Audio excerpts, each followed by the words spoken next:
मुंबईमध्ये धोकादायक अशी हवा मुंबईकरांच्या जीवावर उठली आहे।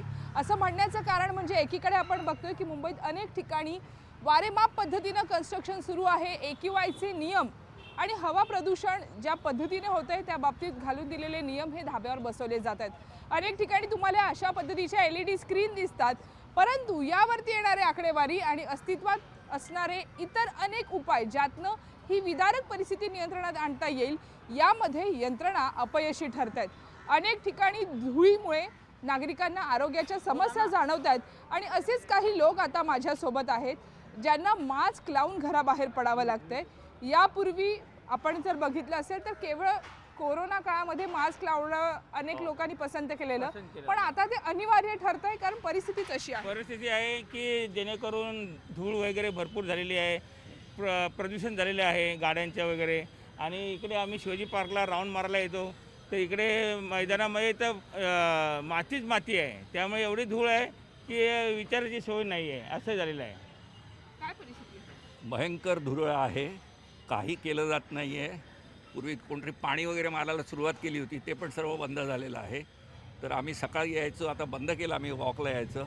आम्ही आता जिम जॉईन करायचा विचार करतो आहे, कारण इंडोर तरी काहीतरी एक्सरसाइज करता येईल, पण बाहेर फिरणं फार कठीण झालेलं आहे। मुळातच आपण बघतोय पालिका म्हणते आणि आम्ही अनेक नियमांचं पालन करत ही परिस्थिती नियंत्रणात आणण्यासाठी प्रयत्न करतोय। काही प्रयत्न होत आहेत असं वाटतंय?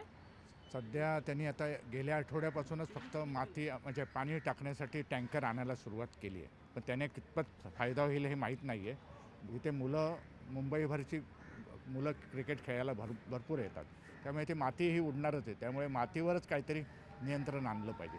पाणी मारणं हा दुसरा हे आहे, पर्याय आहे, पण माती ही बदलणं, कारण ती माती फार हलकी आहे, त्यामुळे ते हवेमध्ये फार उडते।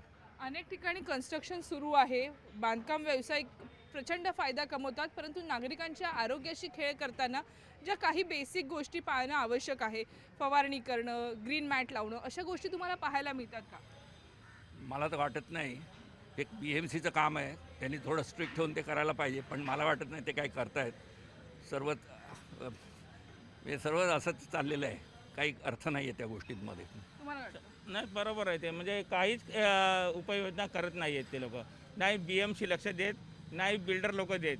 ते ना काही पडली नाही लोकांची, लहान मुलं खेळतात वगैरे म्हणा किंवा वयोवृद्ध लोक असतात ते पण हे करत असतात, पण त्यांच्या ह्यांना काही पडलेलं नाही आहे किंवा काय नाही, ते फक्त स्वतःचं फक्त बघतायत की बाबा हे चाललेलं आहे। नक्कीच आपण बघतोय मुंबईकरांना श्वास घेणं मुंबईत कठीण झालेलं आहे।